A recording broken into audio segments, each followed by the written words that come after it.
Otep à tous, bien-aimés frères et sœurs.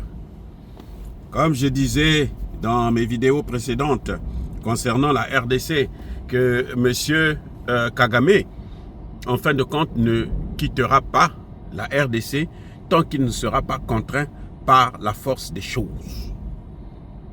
Eh oui, c'est la force qui détruit la force.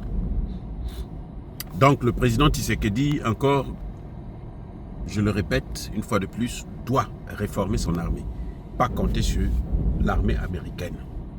Parce que les Américains négocient pour que Kagame puisse abandonner. Mais Kagame n'abandonnera pas. Kagame proposera autre chose. Vous voyez, non? Donc, c'est ça. Il faut maintenant faire le travail comme il se doit. En tout cas, bravo au général Luboya qui, dans l'Ituri, a, comme d'habitude, écrasé. Je dis bien écrasé.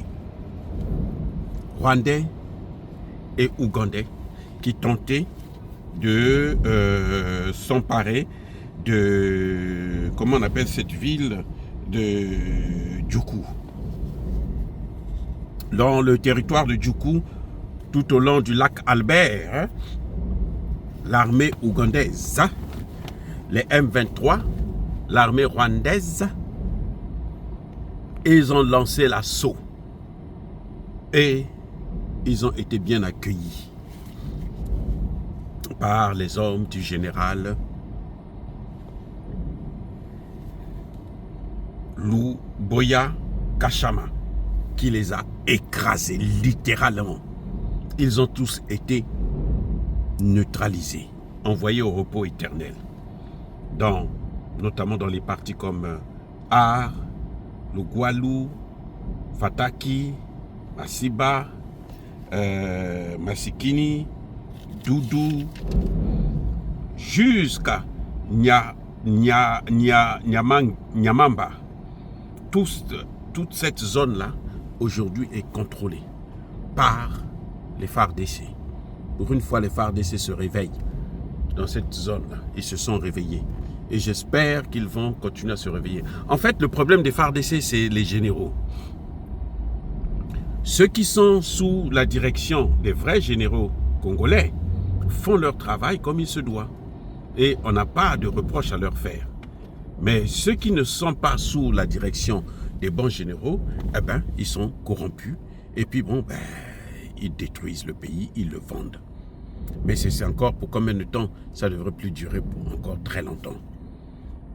En tout cas, dans l'Ituri, là, leur objectif, c'était justement faire une jonction avec ceux qui viennent de Béni et puis avancer vers, je pense, Kisangani. Mais le rêve, là, il a été court-circuité, interrompu et je pense qu'ils ont eu tellement de coups que si Kagame veut sauver des vies, il devrait arrêter de les envoyer à l'abattoir, d'envoyer des pauvres enfants, les enfants d'autrui à l'abattoir. Il n'a qu'à envoyer son fils, on va voir s'il va revenir de là, au lieu d'envoyer les enfants des autres. Mais bon, comme les enfants des autres aussi sont comme Kagame lui-même, eh ben, ils acceptent de continuer à partir, se faire massacrer.